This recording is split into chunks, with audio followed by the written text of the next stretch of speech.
Belajar Pancasila, beriman dan bertakwa pada Tuhan Yang Esa, dan berakhlak mulia, berkebinekaan global, gotong royong mandiri, kreatif dan bernalar kritis.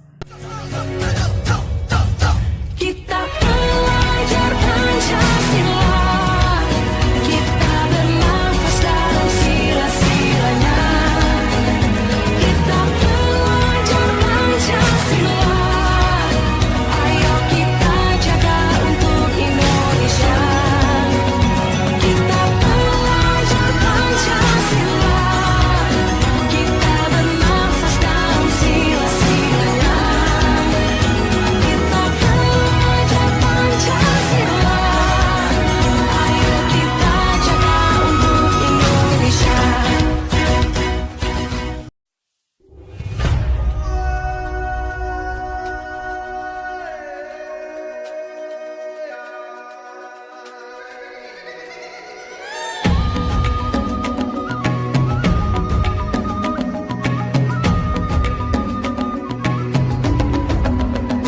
Bangun dan bukalah matamu, saatnya meraih mimpimu.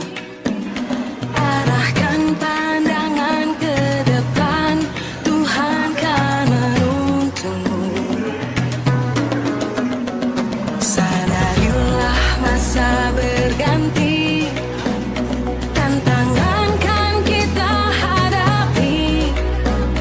Bergandeng tangan untuk negeri, era kita menanti berseri. Kita belajar Pancasila, kita bernafas dalam sila-silanya. Kita belajar Pancasila, ayo kita jaga untuk Indonesia. Bersatu dalam perbedaan, berpegang tangan dan berlari.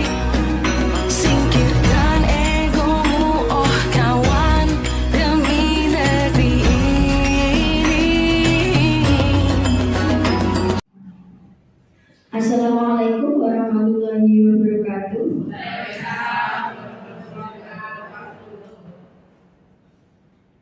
Selamat pagi Bapak Ibu semua.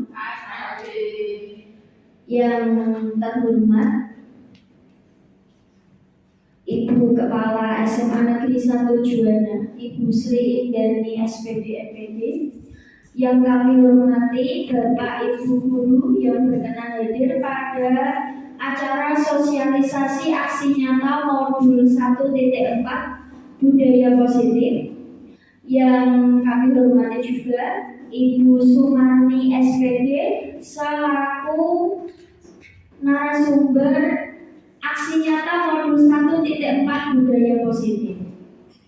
Marilah kita semua memanjatkan puji syukur kehadirat Allah Subhanahu wa Ta'ala, karena rahmat dan hidayahnya kita semua dapat dipertemukan dalam acara sosialisasi aksi nyata modul 1.4 budaya positif dalam keadaan sehat walafiat tanpa kekurangan suatu apapun.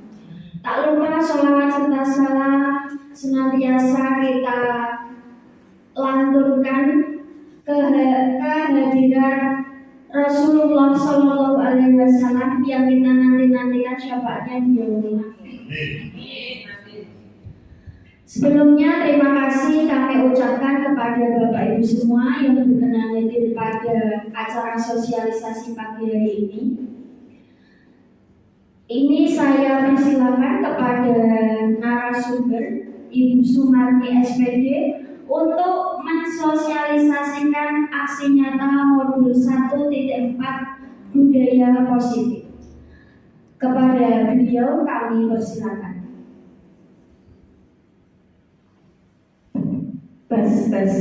Assalamualaikum warahmatullahi wabarakatuh. Bagaimana kabarnya Bapak Ibu, masih tetap semangat ya? Alhamdulillah. Bapak Ibu yang saya hormati, di sini saya mau melaksanakan aksi nyata modul 1.4 tentang budaya positif yang merupakan tugas dari calon guru penggerak angkatan 7 Kabupaten Pati.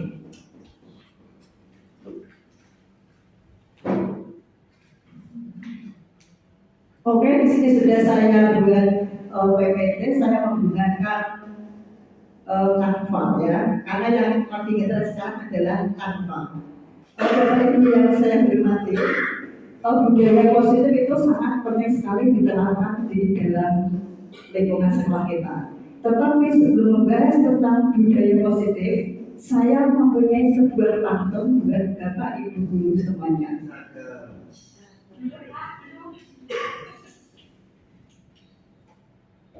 Nah, ini saya membuat pantun Bapak Ibu ya, biar Bapak Ibu selalu oke dan semangat.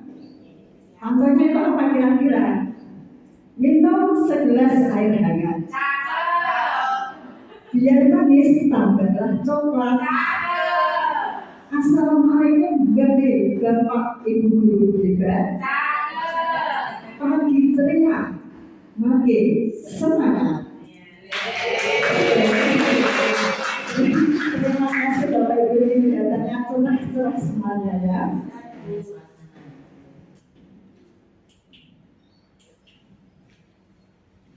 Kemudian di sini sebelum menyebarkan pemahaman dan penerapan tentang budaya positif, saya mau mengulas kembali tentang modul yang sebelumnya, di mana untuk modul sebelumnya itu membahas tentang, nah ini ada keterkaitan materi Bapak Ibu ya. Modul 1.1 tentang filosofi kinerja direktur. Kemudian modul 1.2 membahas tentang nilai dan peran guru penggerak. Modul 1.3 adalah visi guru penggerak. Dan di sini nanti yang akan saya bahas adalah modul 1.4 tentang budaya positif. Masih tahukah tentang apa itu filosofi kinerja direktur? Tentunya Bapak Ibu sudah paham semuanya, karena Bapak Ibu diwajibkan untuk mengisi PNM di Bapak Ibu. Nah, di situ sudah ada videonya lengkap sekali, ya. Nah, di sini saya mau ulas sedikit tentang pendidikan berdasarkan filosofi kinerja direktur, bahwa pendidikan itu menuntut segala kekuatan kodrat yang ada pada anak agar mereka dapat mencapai keselamatan dan kebahagiaan yang setinggi-tingginya, baik sebagai manusia maupun sebagai anggota masyarakat. Jadi yang saya kasih di pameran itu inti dari filosofi dari kinerja direktur. Kemudian modul 1.2 tadi membahas tentang nilai dan peran guru penggerak. Tentunya untuk nilai-nilai itu yang ada di guru penggerak ada 5. Yang pertama adalah mandiri, kemudian reflektif, kolaboratif, inovatif, dan berpihak pada murid. Bapak Ibu guru semua di sini bukan berarti saya itu untuk menggurui, ya. Bukan karena saya itu yang paling pintar di sini, ya. Jadi kita nanti bisa sharing, bisa berkolaborasi agar bisa menghasilkan pembelajaran yang berpihak pada murid. Terus terang saja Bapak Ibu guru ya, sebelum saya mengikuti pendidikan guru penggerak, pembelajaran itu berpusat pada saya memaksakan siswa. Tapi setelah saya mengikuti pendidikan guru penggerak, saya mulai sadar bahwa pembelajaran yang saya lakukan itu sangatlah salah. Jadi pembelajaran yang paling baik berdasarkan kinerja direktur adalah berpihak pada murid. Kemudian di samping mempunyai nilai, guru penggerak juga mempunyai sebuah peran. Nah, ini peran inilah yang harus saya laksanakan bersama dengan CGP-CGP yang lainnya. Peran itu antara lain adalah menjadi pemimpin pembelajaran jelas ya. Kemudian menggerakkan komunitas praktisi. Maksudnya menggerakkan komunitas praktisi itu yang bagaimana?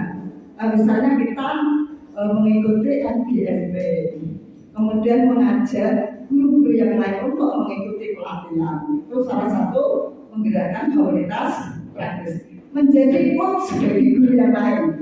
Kemudian di sini ada mendorong kolaborasi. Kolaborasi itu sangat penting sekali Bapak Ibu Guru ya. Tanpa kita berkolaborasi, kita tidak akan mencapai sebuah tujuan dan tidak bisa memajukan sekolah. Kemudian yang terakhir adalah mewujudkan kepemimpinan murid. Langsung next ya. Kemudian selain visi, selain nilai dan peran guru penggerak, di sini ada visi guru penggerak. Saya rasa Bapak Ibu Guru sebagai guru itu mempunyai sebuah visi. Tidak mungkin Bapak Ibu Guru itu tidak mempunyai visi. Nah, visi saya, ya apa arti penting visi bagi Anda sebagai seorang guru?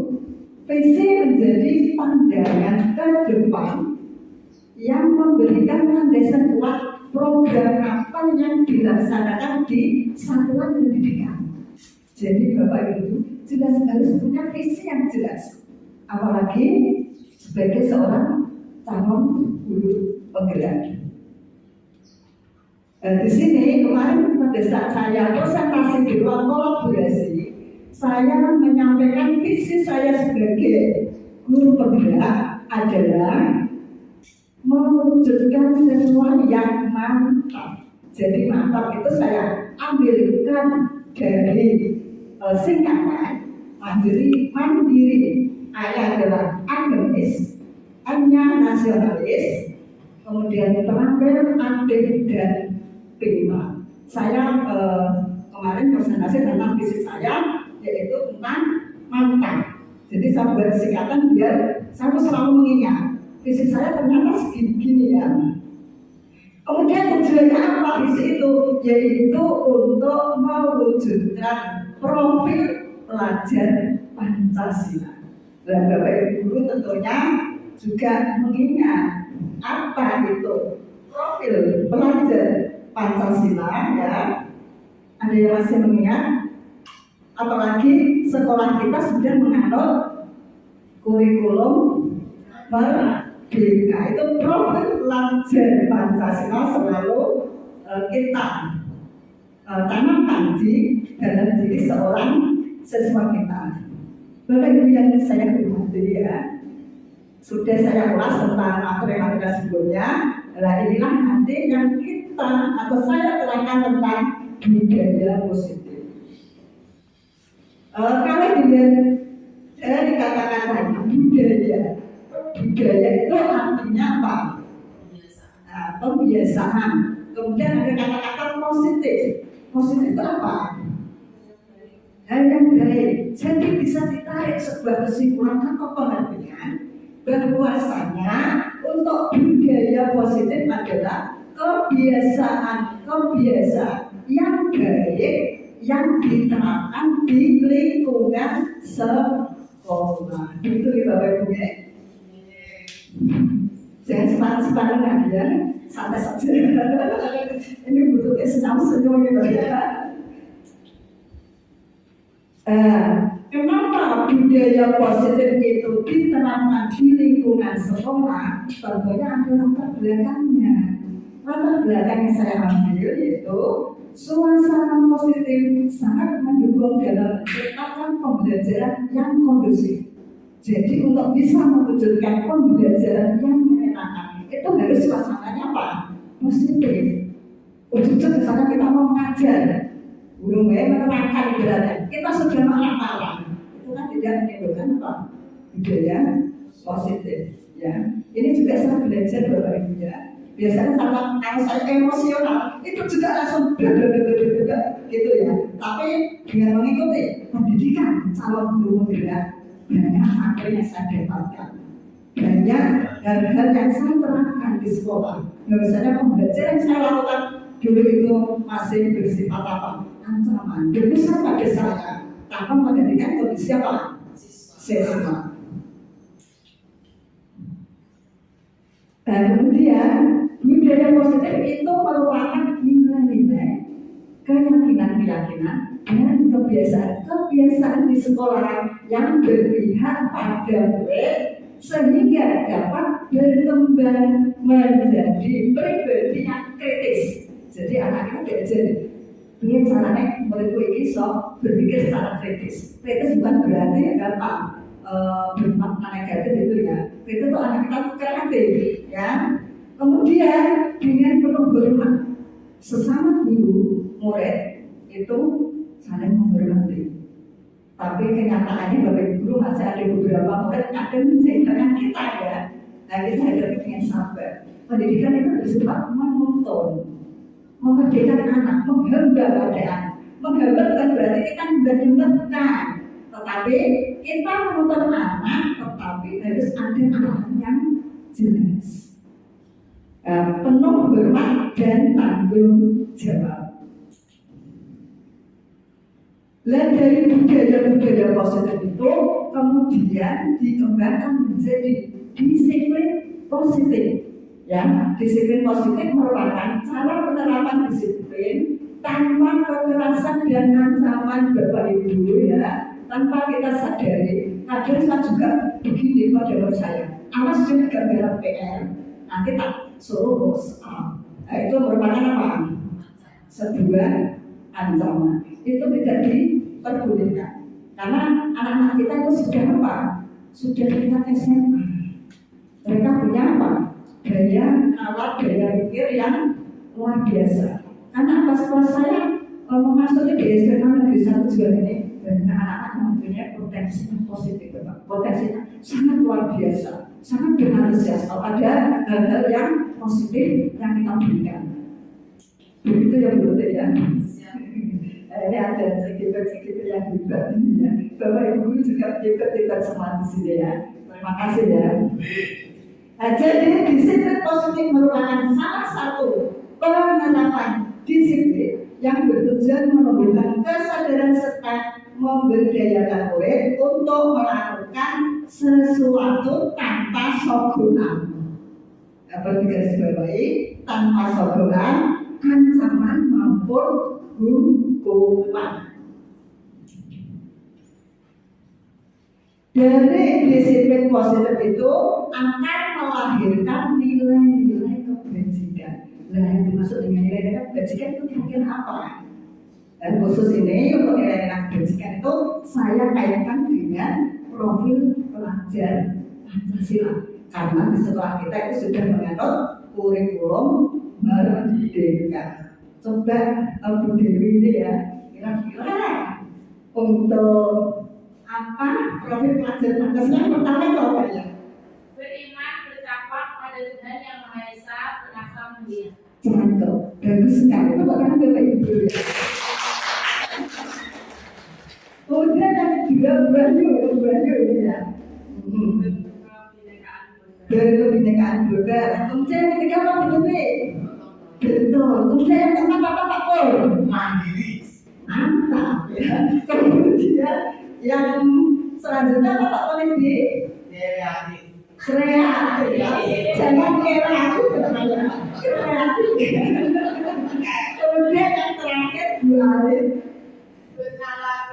Bernalar kritis. Hebat semua Bapak Ibu.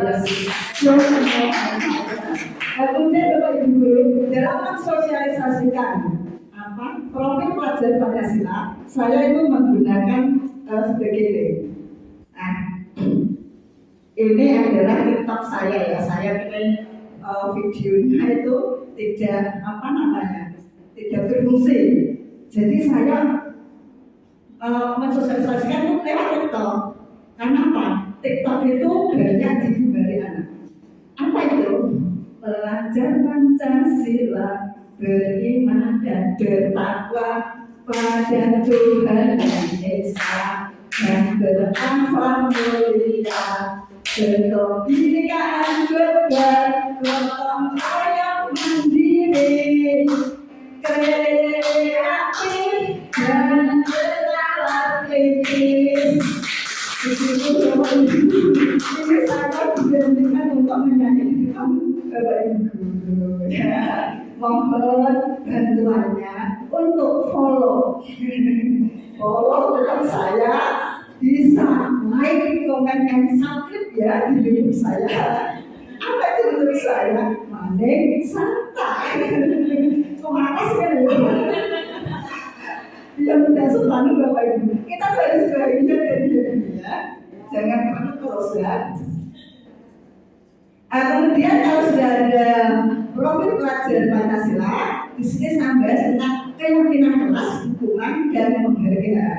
Keyakinan kelas terbesit di benak saya. Dulu saya tidak tahu keyakinan kelas tidak jajanan apa ya. Tetapi Bapak Ibu guru, setelah saya mengikuti pendidikan calon guru penggerak angkatan 7, saya mulai mengenal apa itu keyakinan kelas. Nah itu ya. Mengapa tidak peraturan saja? Mengapa harus diganti keyakinan kelas? Bukan berarti saya harus peraturan itu bukan jelek, tapi lebih baiknya nanti jika diganti dengan keyakinan kelas ya. Peraturan-peraturan yang sudah ada di SMA Negeri 1 Juara ini sudah luar biasa ya. Ini ada apa sih perbedaan peraturan dan keyakinan kelas ya? Untuk peraturan itu contohnya seperti ini ya. Selalu kembalikan buku ke tempatnya. Alangkah baiknya jika kata-kata itu bisa diganti dengan tanggung jawab. Bahasanya itu berapa? Lebih enak ya. Nah, kemudian di sini benar mengganggu orang lain. Bapak Ibu ya, kalau bisa kita itu jangan menggunakan kata-kata negatif. Ya, buatlah kata-kata yang positif. Dilarang merokok, maaf itu salah. Jadi merokok berokok, gitu ya. Nah, di sini dilarang mengganggu orang lain itu akan lebih pasnya jika diganti dengan menghormati orang lain dan diri sendiri ya. Ini nanti bisa dibaca-baca lagi. Ini keyakinan kelas yang sudah diterapkan di sekolah kita, yaitu di kelas 10A. Terima kasih Bu Tuti ya. Ini ada contoh dari keyakinan kelas. Keyakinan itu sama dengan kesepakatan sama ya. Kemudian ada penghadapan. Penghadapan itu apa? Anak itu disuruh menulis apa yang diinginkan untuk apa? Masa depan. Dia punya harapan apa? Ya. Kemudian dari harapan itu ditanamkan di pohon-pohon. Itu namanya pohon apa? Harapan. Ini juga belum saya laksanakan di kelas saya ya. Karena apa? Saya mengikuti pendidikan guru penggerak baru saja. Insya Allah nanti akan saya terapkan di semester genap. Nah, kemudian ada yang namanya keyakinan atau kesepakatan kelas. Anak-anak itu disuruh menulis kesepakatan seseorang. Beda dengan peraturan. Kalau peraturan itu yang membuat hanya pihak-pihak tertentu saja. Tetapi kalau kesepakatan kelas, kita sepakat, kita kolaborasi antara siswa dan guru. Jadi tidak dimonopoli apa? Guru, ya. Dan dari kesepakatan kelas itu yang sudah terus macam-macam. Ada yang disiplin waktu, tidak mengganggu. Sersa, serius pakai apa? Santai ya. Ada toleransi 10 menit itu ada ya. Dari banyak keyakinan kelas itu saya kerucutkan. Jadi jangan banyak-banyak keyakinan kelas itu ya. Saya kerucutkan akan menjadi dari hasil kesepakatan yang kemarin. Yang pertama kesepakatan kelas adalah datang tepat waktu. Dalam apa? Pembelajaran. Dalam acara apa saja. Datang tepat waktu. Kemudian yang kedua, saya menghargai dan menghormati semua orang. Orang itu ya semuanya, termasuk murid, guru, warga sekolah, orang tua, dan yang lain-lainnya. Kemudian semangat belajar, karena ini kita masih suasana pembelajaran, yaitu anak-anak harus keyakinan harus semangat dalam hal belajar.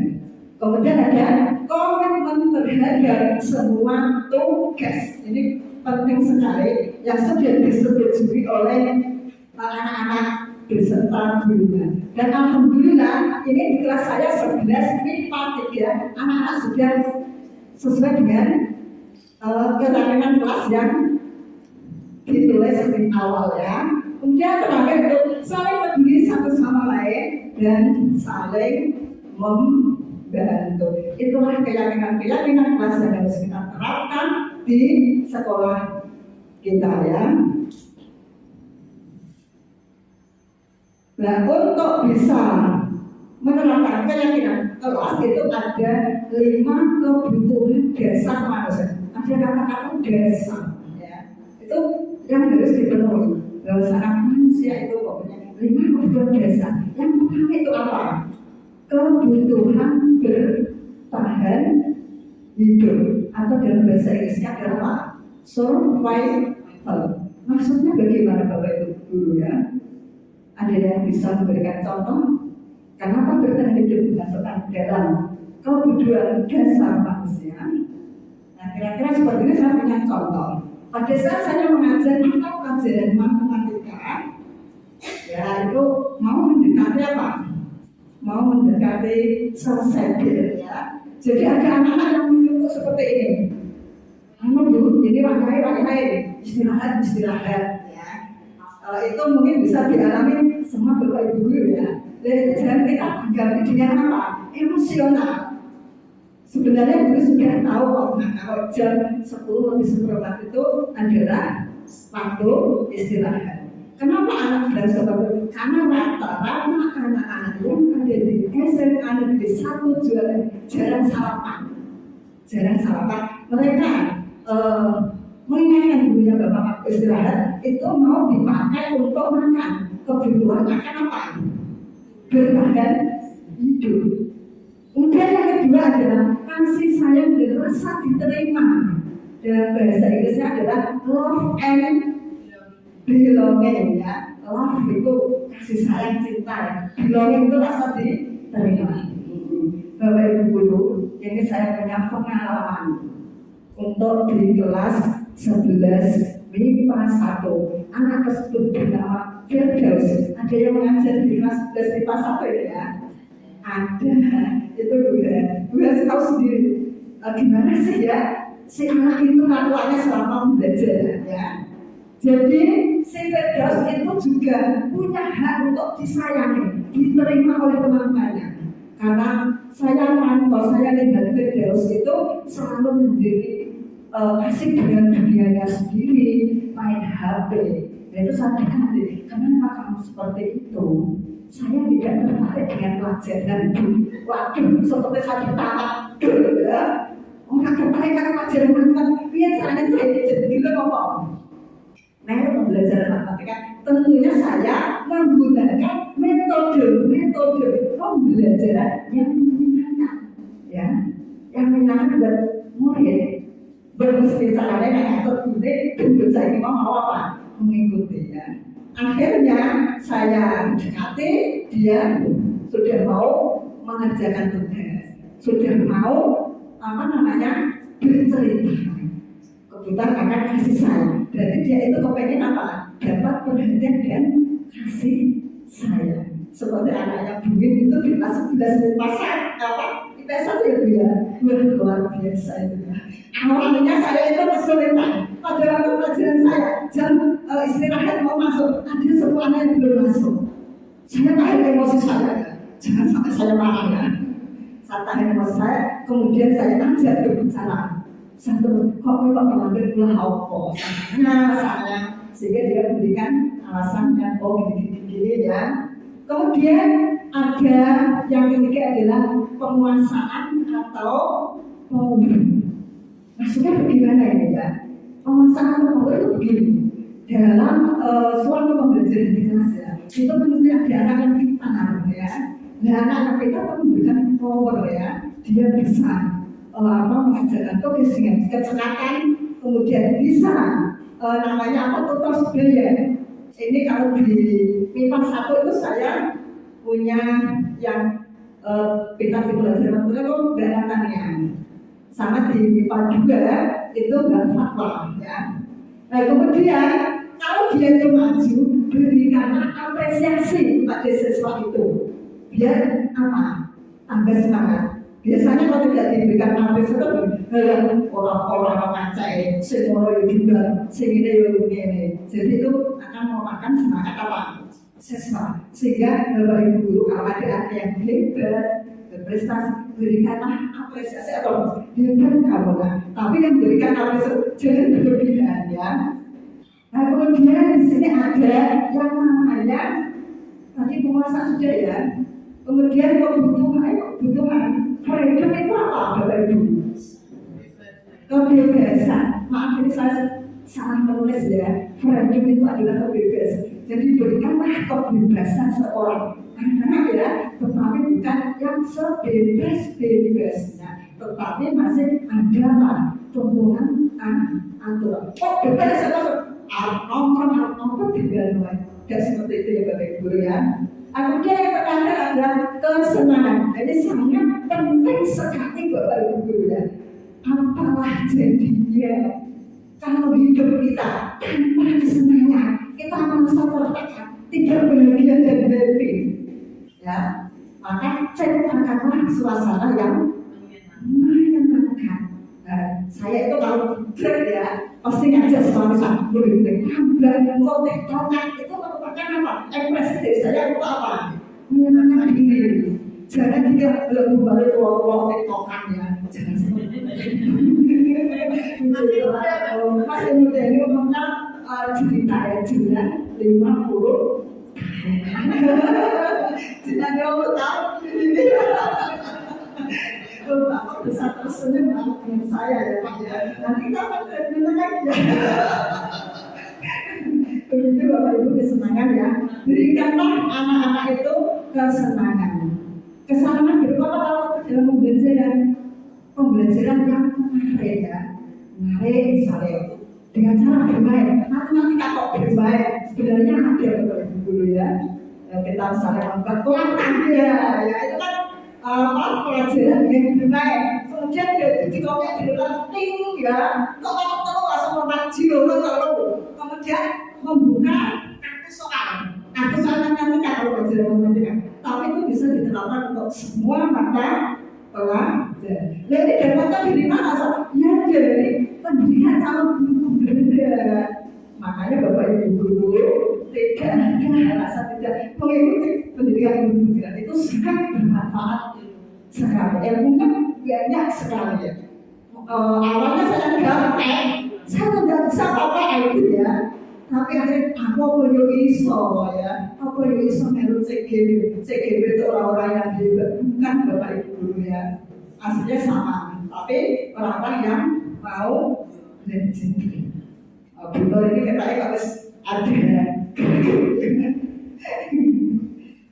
kesenangan kalau pembelajaran tidak menarik. Anak-anak itu mencari kesenangan sendiri di dalam apa? Ruangan kelas dengan cara apa? Main game. Dan jadi Bapak Ibu guru kita perlu waspada. Kalau ada anak kita menerangkan kok main apa? Main game. Jadi kita harus introspeksi diri. Berarti ada apa yang salah dengan diri saya? Apa kurang menarik? Sehingga anak lebih tertarik dengan apa? Game. Nah ini memang sulit, tapi monggo kita berusaha ya. Memang sulit, saya sendiri belum bisa melaksanakan 100%. Tapi saya apa? Belajar ya. Kemudian ini ada lagi yang namanya 5 posisi kontrol. Ingat Bapak Ibu guru, jangan salah membaca. Aduh, jadi apa? Jangan salah membaca ya, ingat 5 posisi kontrol. Oke, dengan lebih tertawa gitu. 5 posisi kontrol itu apa? Sebenarnya itu sudah saya siapkan videonya Bapak Ibu ya. Biar Bapak Ibu bisa melihat video kira-kira posisi penghukum itu yang seperti apa. Tetapi ada kesalahan teknis ya, jadi belum bisa saya apa namanya hutang. Yang pertama saya mengatakan ya, ada pendukung tanpa saya sadari. Saya tuh sudah sering melakukan hubungan pada. Misalkan saja begini, ada seseorang datang ke lambat, ya, kemudian Pak Bu saya terlambat, ya, jawaban guru jangan emosional. Kamu itu sering terlambat terus ya. Laki-laki kamu yang sering terlambat. Coba silakan menghari lapangan untuk merebus saran Mas Beda saya. Jadi itu sifatnya berupa apa? Hukuman, guru menghukum anak lari lapar. Itu seolah macam tak dilaksanakan di sini ya. Ya, tolong sebelumnya ya. Kemudian pemberian merasa bersalah. Sama kasusnya saya berikan adalah untuk siswa-siswa yang datang terlambat ya. Itu kata-katanya untuk membuat rasa bersalah itu lebih halus daripada yang pembuka. Pembuka biasanya itu gimana? Emosional begitu. Sehingga apa namanya? Yang namanya emosional dari guru sudah tahu sendiri ya. Membuat rasa bersalah contohnya gini ya. Datang terlambat ya. Apa kamu tidak kasihan Mas dengan orang tua kamu? Apa kamu tidak kasihan dengan Bungarli ya? Kenapa selalu datang terlambat? Kata-katanya lebih halus, tapi itu efeknya membuat siswa itu merasa bersalah. Dia akan merasa bersalah selamanya, ya. Jadi memang harus dihati-hati. Kata-kata itu sebenarnya dilontarkan pada siswa itu adalah doa, ya. Saya dulu sendiri belum bisa Bapak Ibu guru Bapak mencoba dengan ilmunya, tapi prakteknya ini masih apa? Masih berjalan ya. Kemudian sebagai temannya, posisi sebagai teman itu seperti ini ya. Jadi kalau ada kasus ya, murid itu saya anggap teman atau murid itu menganggap saya sebagai teman. Inilah biasanya yang sering saya lakukan itu adalah posisi kontrol sebagai teman. Lalu kalau kembali ya, kalau ya. Oke, nanti akan saya bantu kasusmu. Biasanya saya seperti itu. Tetapi di situ ada efek positif dan negatifnya. Nah, efek positifnya itu apa? Anak itu masalahnya akan terselesaikan. Tetapi kalau negatifnya itu apa? Anak merasa ketergantungan. Nah, orang masalah mulai gimana di guru, ya. Kemudian yang keempat adalah pemantau. Ini jauh lebih baik daripada menghukum dan lain-lainnya. Pemantau itu begini ya. Misalnya ada anak datang terlambat ya, dikasih poin-poin di SMA Negeri 1 Jola itu punya peraturan. Misalnya rambut gondrong, kaminya biru, datang terlambat, poinnya berapa? Dan guru itu mencatat poin-poin itu, kemudian diberikan kepada ini loh, kamu sudah mencapai poin segini. Itu adalah pemantau, mengawasi. Nah, efeknya apa? Anak itu merasa diawasi terus, jadi tidak apa? Tidak tenang, tidak merdeka. Kita kan pembelajaran apa itu? Merdeka ya, merdeka belajar ya. Kemudian yang terakhir adalah posisi sebagai manajer. Di posisi inilah posisi yang paling bagus kita terapkan di sekolah kita dalam mendidik anak-anak. Manajer itu apa? Manajer itu tugasnya apa? Mengelola pembelajaran. Ya, kalau ada yang salah bagaimana? Kita panggil, kita sharing, ya, kita cari solusinya. Bukan menyalahkan anak itu. Biasanya rata-rata bahwa ibu itu nyalahkan. Ayo, pengen kok. Kamu pengen kita berbalik ya. Itu kita ajar cari solusinya. Bagaimana cara menyelesaikan kasus ini biar anak itu tidak datang terlambat lagi ya. Sebenarnya ini ada videonya juga ya. Mohon maaf. Nanti bisa saya share ya Bapak Ibu guru ya.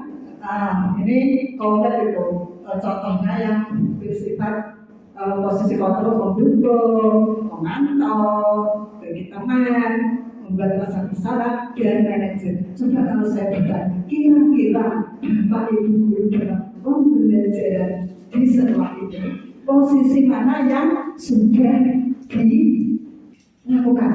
Silakan Bu Dede. Silakan Bu Dede. Bersambung. Terima kasih Bu Sumarni ya memberikan waktu kepada saya. Alhamdulillah saya juga memiliki guru penggerak guru angkatan 4. Jadi saya tahu saya dulu juga seperti Bu Sumarni sangat otoriter terhadap anak, masih berpusat pada saya. Alhamdulillah setelah mengikuti pendidikan guru penggerak ini, saya bisa mengontrol emosi di dalam kelas. Dan posisi yang saya lakukan adalah sebagai manajer. Jadi ya saya itu memanggil anak, saya tanya. Kebetulan di modul 2 ada coaching, saya melakukan coaching juga. Jadi anak bisa memecahkan masalahnya itu dengan memberikan solusi yang win-win solution. Terima kasih. Jawabannya luar biasa, sangat kemungkinan Bapak Ibu ya, luar biasa ini ya. Atau kira-kira satu lagi ya yang bisa memberikan pendapat kira-kira posisi kontrol mana yang sudah dilakukan di sekolah ini. Siapa yang mau memberikan komentarnya? Apa gunanya ya? Silakan Bu. Ini bisa tidak?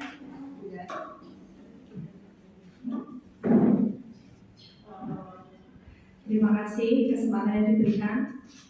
Kebetulan saya juga mengikuti guru penggerak angkatan bersama Putri Astuti. Dulu sebelum mengikuti guru penggerak, mungkin saya posisi kontrolnya pernah menjadi guru, menjadi teman.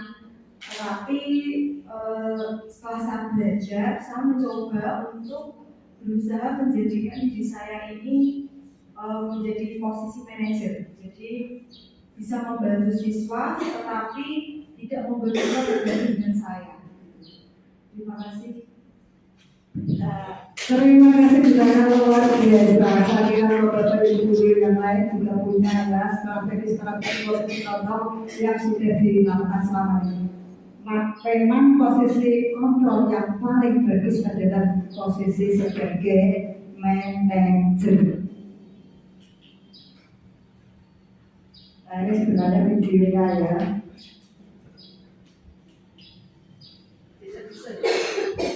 Nah, memang ini ada kendala teknis Bapak Ibu, mohon maaf.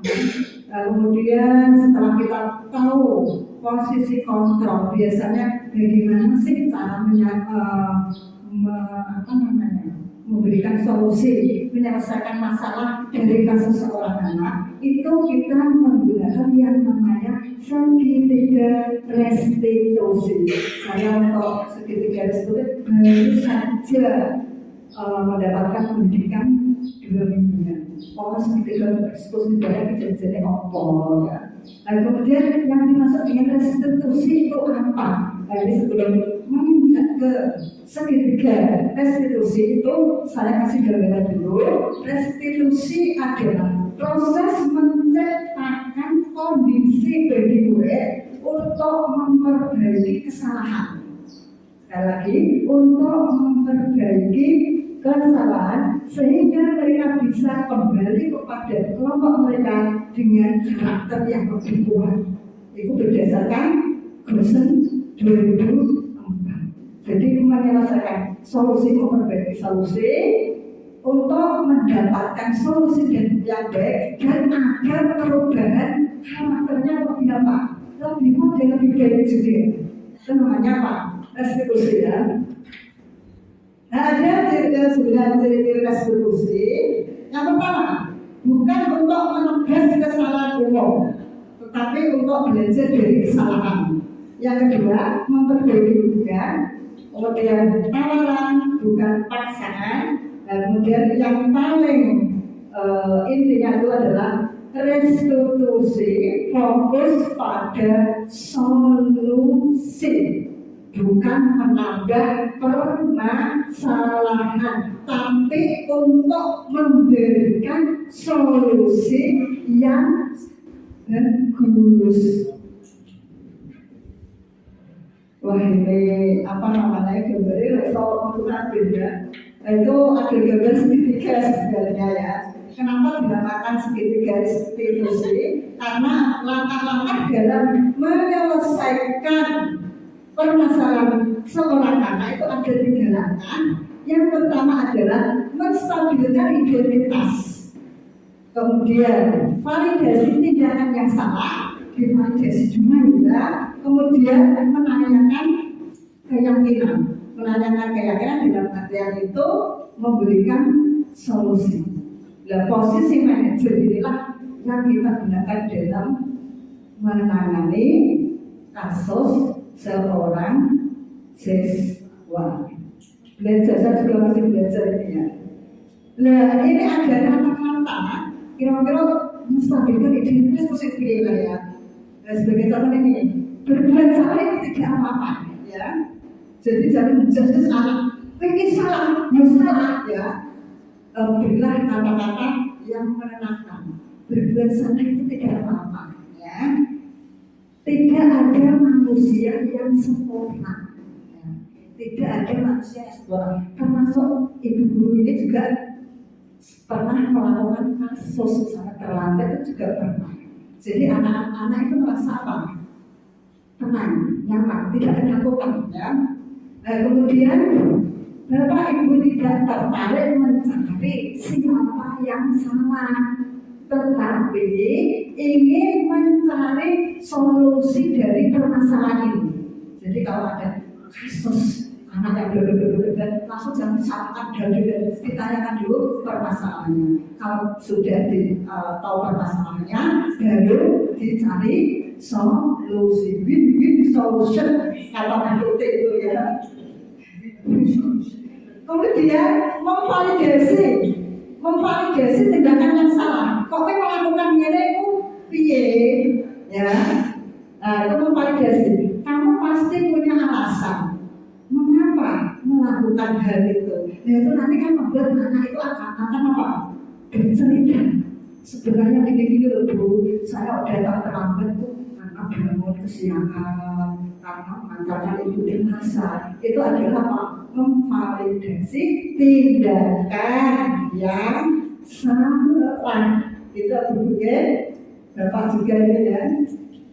Nah, kemudian setelah validasi tindakan yang salah, itu langkah yang terakhir adalah menanyakan keyakinan. Keyakinan itu kan tadi sudah disepakati pada awal apa? Pembelajaran. Salah satunya ada yang disiplin positif dan saling menghargai dan menghormati orang lain. Nah, kata-kata ini keyakinan Mas apa yang telah kita sepakati? Kira-kira Mas atau Mbak ini melanggar keyakinan yang nomor berapa?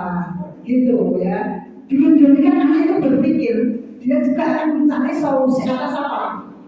Permasalahannya sendiri. Begitu Bapak Ibu ya. Apa bayangan kita tentang kelasan ideal ya? Berarti dia belajar dari kesalahan. Apa bayangan dengan kelas ideal? Dia juga memberikan apa? Ujungnya gini-gini bu gitu ya. Itu contoh dalam menangani kasus seorang anak dengan menggunakan segitiga restitusi. Nah, ini contohnya kasus ya, seorang kasus anak yang datang terlambat pada pelajaran matematika. Nah, ini saya ambilkan pada saat kelas meeting ya. Saya tidak bisa. Ini adalah kasus seorang anak yang terlambat. Ini saya ambilkan dari kelas 11 MIPA 2 atas nama Ananda Anwar Sofi. Memang dia itu benar-benar mengalaminya. Nah, itu kasusnya. Kemudian sebenarnya itu ada video saya cara menangani dengan menggunakan restitusi. Mohon maaf sekali lagi ini video tidak bisa diputar karena suaranya tidak apa, tidak keras ya. Di YouTube saya banyak sekali ya. Bapak Ibu yang saya hormati ya, terima kasih sebelumnya telah mendengarkan materi yang dari saya yang kurang menarik Bapak Ibu ya. Oke, saya kembalikan ke moderator, mungkin ada sesi pertanyaan. Terima kasih kami ucapkan kepada narasumber Ibu Sumarni SPD MPD. Kami mohon tepuk tangan kepada Ibu Sumarni SPD. Untuk sesi selanjutnya yaitu ada sesi tanya jawab. Kami persilakan kepada Bapak Ibu apabila ada yang berkenan untuk mengajukan pertanyaan atau mungkin saran dan masukan, kami persilakan. Iya, kepada Bu Tutik kami persilakan. Oh sudah ada. Oke, Bu Tutik saya persilakan ya untuk memberikan saran dulu ya, saran ya. Biar saya ke depannya lebih bagus. Ini hanya sekedar saran ya, Sumarni ya. Budaya positif itu nanti hendaklah dibangun dengan menggunakan kata-kata yang positif, sehingga harus dihindari penggunaan kata atau kalimat yang negatif dalam membentuk karakter murid di SMA 1 Juwana ini. Sekedar masukan ya. Oke, terima kasih sekali atas masukan dari Bu Tutik ya. Secara kebetulan saya harus banyak belajar dari beliau yang sudah lulus CGP angkatan 4. Terima kasih sekali masukannya Bu Tutik bahwasanya dalam menganalisis siswa itu kita menggunakan kata-kata yang positif di dalam keyakinan masuk di dalam peraturan itu jangan menggunakan kata-kata yang negatif. Sebagai contohnya tadi yaitu dilarang merokok. Nah itu malah membuat anak-anak penasaran. Jadi kok merokok dilarang pikirannya. Itu akan menimbulkan anak ini apa? Mencoba. Gitu ya. Misalnya saja gini lagi. Awas jangan berjalan di trotoar ya. Bebannya kelinci. Nah itu kan menggunakan apa? Kata-kata negatif. Alangkah baiknya kalau kata-kata itu diganti berjalanlah dengan hati-hati. Kira-kira ada perbedaannya di Bapak Ibu ya? Oke, begitu Ibu Tutik, terima kasih sekali atas masukannya, sangat luar biasa. Mungkin ya silakan teman-teman lagi Bapak Ibu. Apa ada? Tapi berani ya. Ini kebenarannya mau apa? Silakan balik. Warga alhamdulillah ini banyak pertanyaan ya. Berarti presentasi saya ini menarik dong. Terima kasih kesempatan yang diberikan kepada saya. Sungguh sangat menarik sekali yang dijelaskan Bu Sumarni tentang. Bisa berdiri Bu? Oh ya, biar nanti ikut apa? Ya.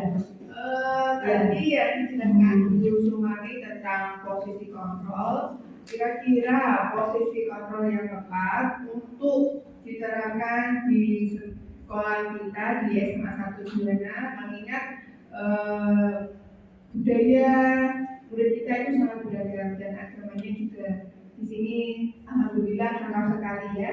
Jadi di sini termasuk yang multikultural. Lalu yang saya tanyakan itu tadi adalah posisi kontrol mana yang paling tepat untuk diterapkan di sekolah yang multikultural seperti ini. Terima kasih Bu Sumarni. Oke, terima kasih sekali Bu Alin ya yang bertanya ya.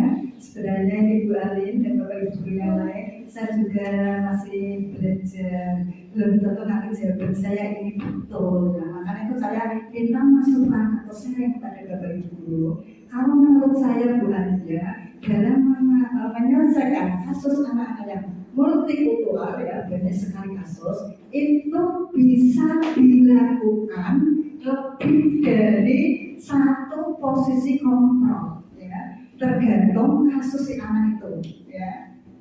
Kemarin dalam presentasi saya mempunyai kasus itu saya selesaikan dengan kasus sebagai teman dan manajer. Tetapi jangan lupa nanti manajernya tuh kelihatannya kan bagus sekali ya. Mungkin apa namanya dengan manajer, pengawas dengan manajer. Nah apabila kita selesaikan dengan menggunakan posisi pemantau itu, maka kita harus mengingatkan anak itu, kamu sudah melanggar poin bla bla bla bla bla bla bla, sehingga nanti terakhir dalam menyelesaikan kasus yaitu di posisi manajer. Tidak harus menyelesaikan kasus itu harus langsung di posisi manajer, karena posisi manajer itu tingkatannya lebih apa ya, lebih bagus ya daripada, tapi berusaha harus sesuai dengan posisi di manajer. Demikian tanggapan dari saya Bu Ali. Bagaimana, sudah ada sedikit pembahasan? Ya, baik.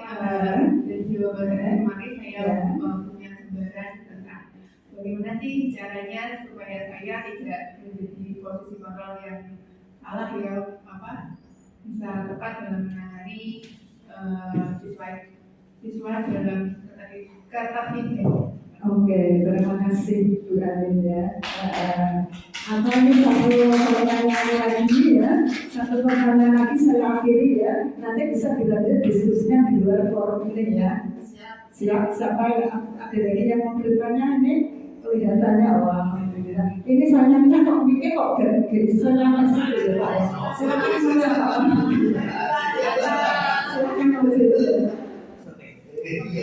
nanti terus ke shopping lagi asal bawa menjemput bermain.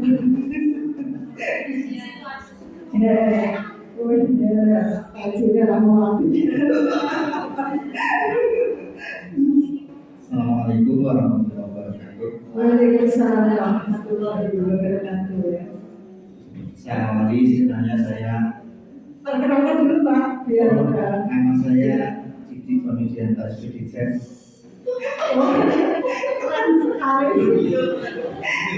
Keren sekali namanya. Sebenarnya saya merasa iri dengan Bapak Ibu guru yang luar biasa sudah mengikuti program guru penggerak atau CGP yang sebagian besar sudah selesai dengan sukses, sebagian besar berproses. Saya sendiri belum proses saja merasa ingin, tapi kadang-kadang terbentur pada kemampuan. Semangat Pak Tony, di belakang masih ada guru-guru yang mau membantu ini. Nah, dari beberapa ulasan yang disampaikan Bu Sumarno tadi, saya punya pertanyaan di dalam proses pembelajaran, khususnya mengenai kontrol sebagai posisi kita sebagai manajer tadi. Bagaimana jika kita sudah melakukan kontrol pada beberapa anak yang punya kasus, namun kesalahan atau kasus yang dilakukan itu dilakukan terus-menerus. Apakah bisa dikatakan kita gagal dalam hal kontrol sebagai manajer, ataukah kontrol sebagai manajer masih efektif diterapkan pada anak-anak yang mengulang beberapa kali kesalahan yang sudah pernah dilakukan? Terima kasih Bu. Luar biasa teman-teman, tepuk tangan Bapak Ibu. Ini pertanyaan yang sebenarnya saya juga berpikir ya, ada jawaban apa yang saya sampaikan pada pertanyaan ini ya, Bapak Ibu guru. Memang ya, kasus seorang anak itu dari pertanyaan dari Pak Bonedi, nah misalnya diselesaikan dengan posisi manajer, tapi kok bocah itu siapa? Orang-orang kancai ya, orang kancai. Ini saya juga berpikir ya, nah ini ya kasus yang ditanyakan Pak Bonedi itu, ya kita selesaikan secara bersama-sama. Yang namanya warga sekolah, saya sebagai guru mandor tidak bisa menyelesaikan kasus ini. Saya melibatkan apa? wali kelas, kemudian ada guru Pak BK, ada Pak Bangga kesiswaan dan wakil sekolah lainnya. Jadi Bapak Ibu jangan takut tidak bisa menyelesaikan kasus. Di sini itu orang-orangnya sendiri saling apa membantu. Kita selesaikan bersama-sama Pak Polisi. Nah itu jadi dari saya. Saya rasa cukup, gitu. Oke, saya kasih penutup berupa pantun lagi. Soalnya saya lagi suka buat pantun juga Pak Ibu ya. Nah pantun saya seperti ini ya. Jalan-jalan ke Surabaya.